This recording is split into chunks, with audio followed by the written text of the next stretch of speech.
Southern New England's trusted news source, ABC6 News at Noon.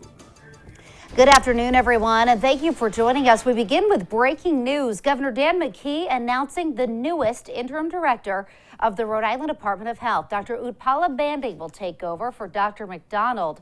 His last day at RIDO is July 29th. Dr. Bandy will start in the role on June 26th. McKee says Dr. Bandy has been a part of the state's COVID response team and has worked on public health initiatives for 3 decades. And now to developing news in Pawtucket. We've been following this for you all morning. A water main break overnight causing severe flooding and road closures.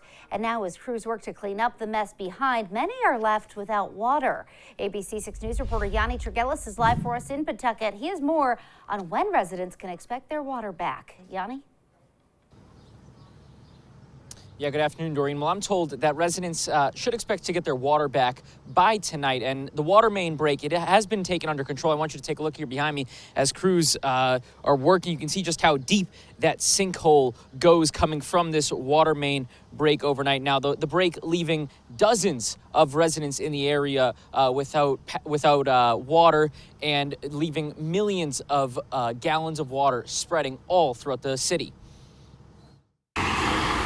This is the scene in Pawtucket Thursday as an overnight water main break poured millions of gallons of water into the streets around Walcott Street. It's in a few million gallons worth. I mean, I understand it went down onto the highway. The 24-inch pipe burst around 3 a.m., resulting in roads being closed and travel along 95 northbound suspended for parts of the morning. And there was about 6 inches of water on our street here in the middle of the night. Fred Ramos with the Pawtucket Water Supply telling ABC6 he believes the water main break was due to either the age of the pipe or recent paving done to the road. Usually this stuff is pretty sound, but it appears not today. The flooding so bad, a Pawtucket fire truck getting stuck in a sinkhole that resulted from the burst, and one car attempting to drive through the closed down underwater Walcott Street. In total, we're told about 50 homes in the area were left without water throughout the morning. I don't have any water. I've been up since 6 o'clock. I turned on my water, nothing happened. My wife just left. She took her toothbrush and, face wash with her so she could, use the water at work. Crews able to shut off water valves around the source of the break at just before 5 o'clock.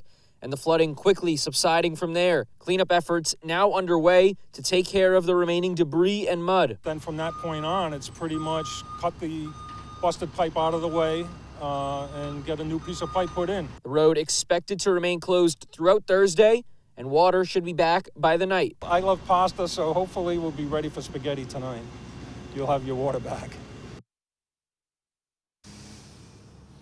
And crews do still remain on scene here, cleaning up, as you can see here behind me. Now, there is no word on what caused this water break at this time. We will be sure to keep you updated both on air and online with all of that. But I am told that the damages from this water main break overnight expected to total over $100,000. Live in Pawtucket, Yanni Tregellis, ABC6 News. All right, Yanni, thank you. In Taunton, the state fire marshal's office confirming just a short time ago that a man died this morning while removing an antenna from the 3rd floor of his home on Danforth Street.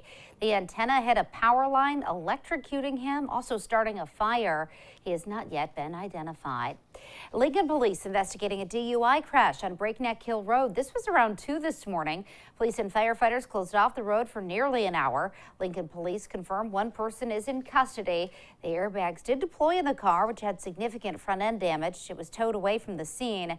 The only person in that car had no injuries. And Taunton police are searching for a suspect in an armed gas station robbery from last night. They released that surveillance photo as they search for him. Police say this happened at the Gecko gas station on Weir Street just before 8:30 last night. Police also say the clerk working there was taken to Morton Hospital with a hand injury, and the suspect made off with the entire register. We'll update you just as soon as we learn more at abc6.com. Also, Providence police investigating a shooting that sent one person to the hospital yesterday. Police worked multiple scenes, one on Hartford Ave, a car rollover on Plainfield Street as well. Providence Police Major David LePayton tells us one car was chasing another, shooting at the occupant, and that's when the rollover happened. Police say they aren't sure if the person in the hospital is a suspect or was the victim here. They believe about 4 to 8 other people are involved. And police in Cumberland are still investigating after being called to Birchwood Drive for reports of shots fired yesterday morning. When they arrived, 2 people were dead. Police say others living in the home were found unharmed. Neighbors said a family of 5, 2 adults and 3 kids lived at that house. And now to the weather as we take a live look outside. Right now with our sky cam, turned out to be an absolutely gorgeous day. Kelly Bates is in the Weather Center with more on our forecast. Hi, Kelly. Hello, Doreen. And yeah, as we take a look outside, we're looking at dry conditions here in Providence, but we can't say that about everyone. We had a shower move through the Attleboro area, but roughly an hour ago. In Providence, we do have a temperature of 75. Our dew point is up to 62. Winds are beginning to pick up out of the south-southeast at around 14 miles per hour. Here's how things are looking. Your satellite radar showing this warm front off to our west, and that will eventually impact our weather, although not today. That's more of a tomorrow deal. In the meantime, you can see the little green dots popping up locally. Yep, little teeny showers. That's what we were talking about this morning, the chance of an isolated shower. And you know what? We are expecting conditions to be mainly dry, just a blend of sun and clouds. But there is, again, that slight chance you could pick up a little pop-up shower like the one that moved through Attleboro, and that'll basically finish out the daylight hours for today. There is even a slight chance of an isolated thunderstorm. But again, the odds are honestly against us for picking up anything like that. Now, when that warm front goes through tomorrow, it's going to make for a very interesting weekend. I'll tell you what to expect in just a couple minutes. Doreen? All right, Kelly, thank you. And Rhode Island DOT officials are spreading the word on a weekend highway closure. Route 10, where it meets Route 6, will be closed from Friday night until Monday morning. This starts at 7 p.m. Friday. It goes until 5 a.m. Monday. Travel delays are expected. Drivers are asked to use an alternate route like 95 or 295. The section of road is being rebuilt as part of the years-long Route 610 interchange project.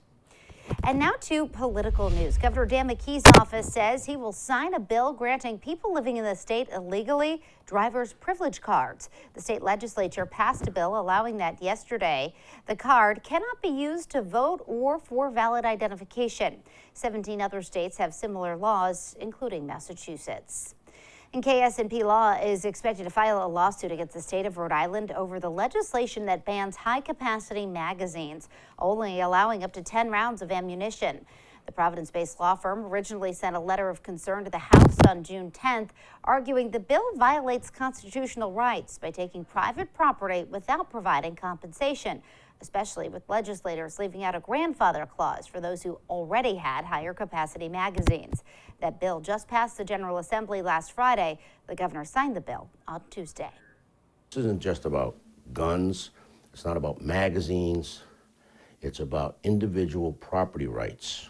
We're also going to be attacking it on the basis that is a violation of the Second Amendment rights to bear arms and defend one's home and itself.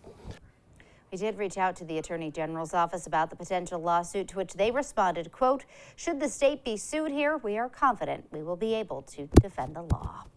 Also at the State House, discussion on 3 proposed new specialty license plates. Alexis Zeroic takes a look. Rhode Island loves a good specialty plate, and there are 3 new plates up for discussion in the General Assembly. The first new license plate being proposed is to support the Atlantic Shark Institute. The second plate is to benefit the Beavertail Lighthouse Museum in Jamestown. And the third specialty plate being proposed will benefit the Friends of Pomham Rocks Lighthouse in East Providence. If this new proposal passes, $20 of the $40 for the renewal fee will be donated to that organization.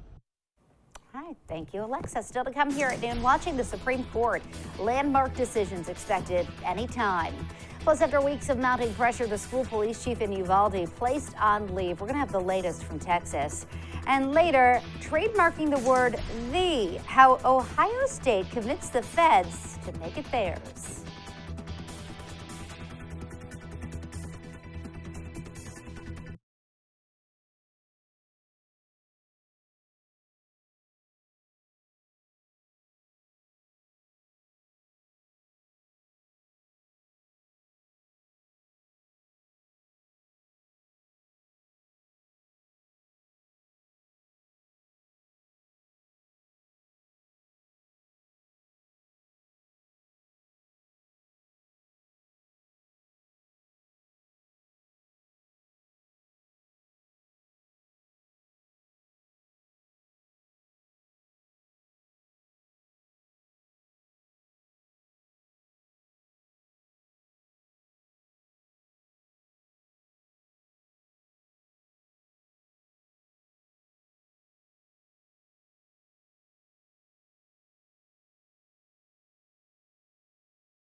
All eyes on the Supreme Court today. The court is expected to release multiple decisions today and tomorrow as it nears the end of its term.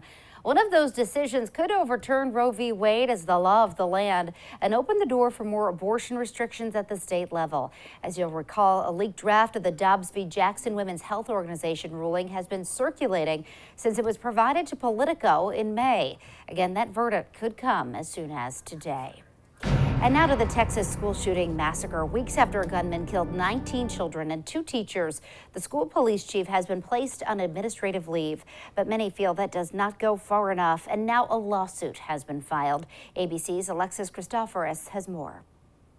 30 days after the horrific events at Robb Elementary School and under mounting pressure from the community, the Uvalde School District placing Chief Pete Arredondo on administrative leave. Superintendent Hal Harrell writing in part, because of the lack of clarity that remains and the unknown timing of when I will receive the results of the investigations, I have made the decision to place Chief Arredondo on administrative leave effective on this date. But some think administrative leave doesn't go far enough and are calling for Arredondo's resignation. The state's top public safety chief, Stephen McGraw, saying as the incident commander during the mass shooting, Arredondo had no radio to communicate with dispatchers, adding that Uvalde police could have stopped the deadly attack 3 minutes after it began. State Senator Roland Gutierrez filing a lawsuit Wednesday against the Texas Department of Public Safety, accusing state troopers of not being transparent. I asked him how many DPS troopers were in that hallway. After last week, they suggested there were none, called me a liar. He had to have confirmed that there was 12 in that hallway, in and out. They didn't even stick around long enough to figure out what was going on in that hallway. The search for answers leaving grieving family members angry and frustrated. Texas Congressman Joaquin Castro publicly accusing Governor Greg Abbott of a cover-up. They're refusing to release almost any information to the families or to the public and the press about what happened, even though it looks pretty clear that the Department of Public Safety is selectively leaking information to different media outlets. State lawmakers now urging Governor Abbott to hold a special legislative session to discuss changes to current gun laws. Today in Austin, there will be more testimony about what happened in Uvalde, and we understand today's hearing will be open to the public, and victims' families are expected to testify. Alexis Christoforous, ABC News, New York. Still ahead, an unbelievable video from Vermont. A man attacks troopers with an excavator. You're going to see that next. And we're going to check in with Kelly, too, for your full 7-day forecast right after this.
And caught on camera, a man in Vermont facing charges after police say he attacked state troopers with an excavator last week.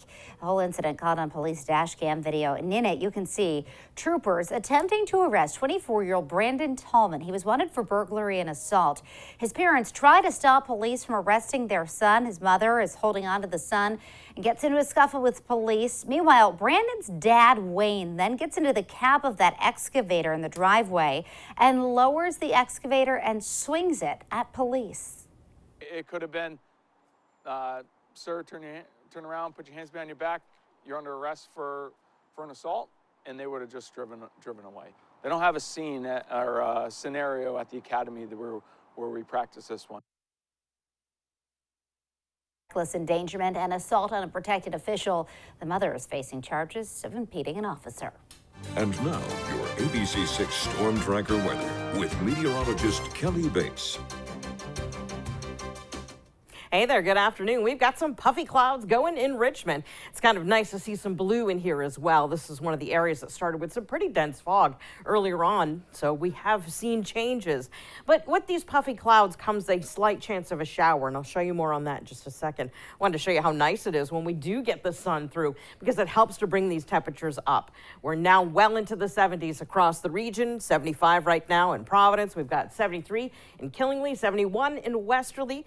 We have the 60s out on Block Island with 74 currently in New Bedford. Now our dew points are in the 60s, so it is a little bit on the muggy side out there, but it's not oppressive humidity by any stretch. And we are starting to aggressively move in air from the southwest, mainly between 5 and 15 miles per hour with occasional higher gusts. So here's what's going on. The satellite and radar showing these little teeny green dots. Now, usually when we see that, we don't really think any of it's reaching the ground. But I did get a ground level report from Attleboro saying that one that moved through about an hour ago, did you see it? It just went shoop. Yeah, that one actually reached the ground, just a little shower.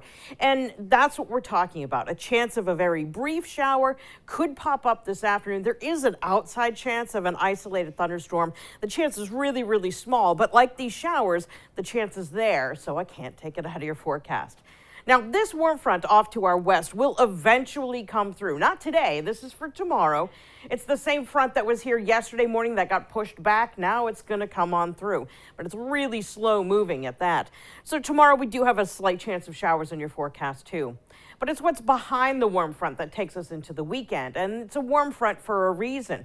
It is a boundary that is followed by warmer air.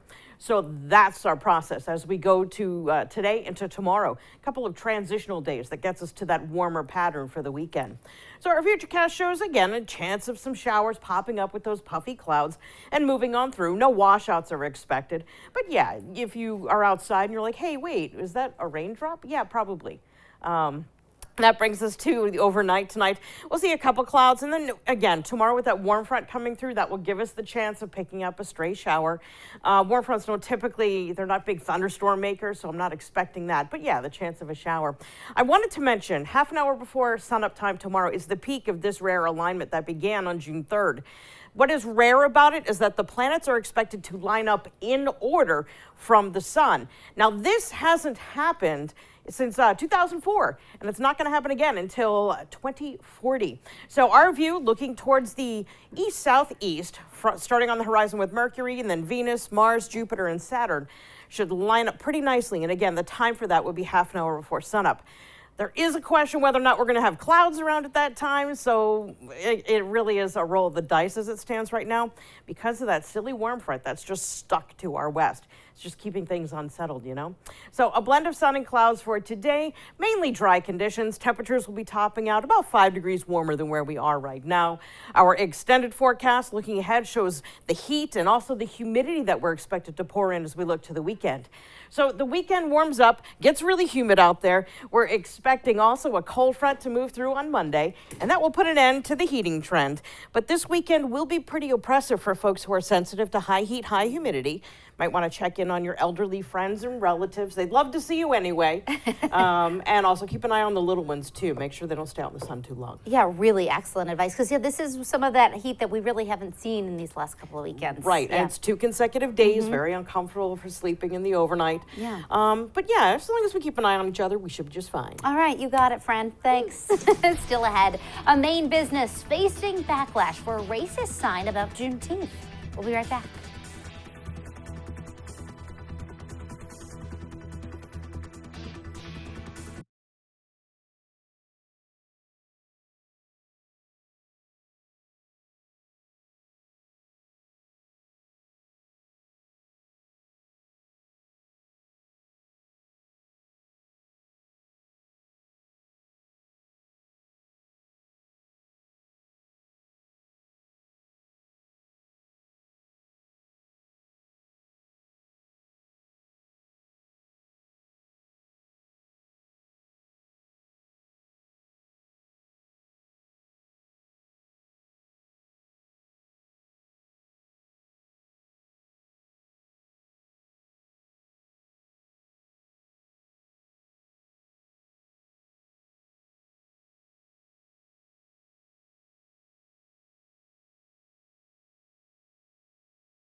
In consumer news, you've heard it before, the Ohio State University. Well, now the school has trademarked the word "the," according to USA Today. This has been a years-long fight for Buckeye Nation.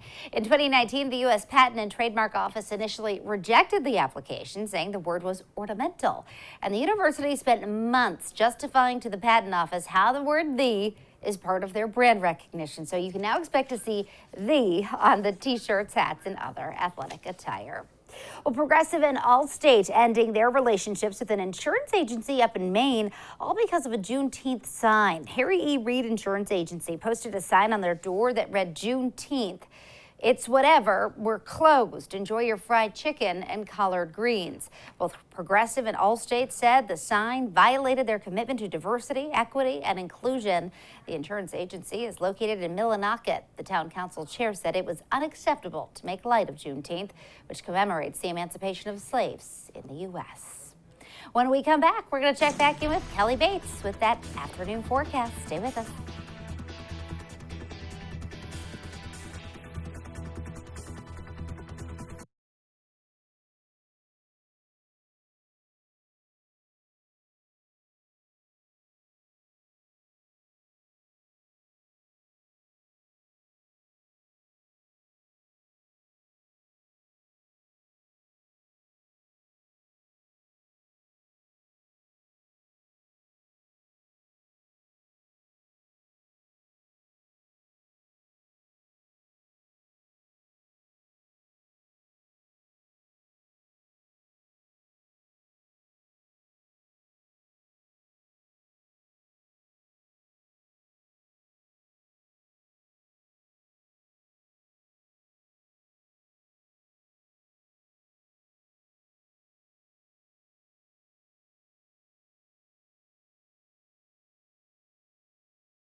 Well, the NBA season may have only ended a week ago, but it's already draft night. The 2022 NBA draft live tonight from New York City. See it right here on ABC6 starting at 8.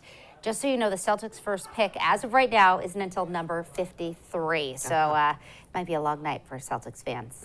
But it could change. We never know. That's true. Yeah, right? That's how the draft works. All right, this afternoon.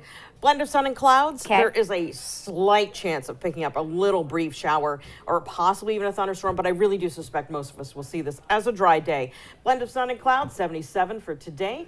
Tomorrow's going to be a transitional day. Eventually, we'll get to mostly sunny skies on the weekend. Hazy, hot, and humid days of summer. All right, make sure those fans and ACs are working. Thanks, Kelly. And thank you for joining us for the news at noon. The news continues, first at 4. Have a great day, everybody.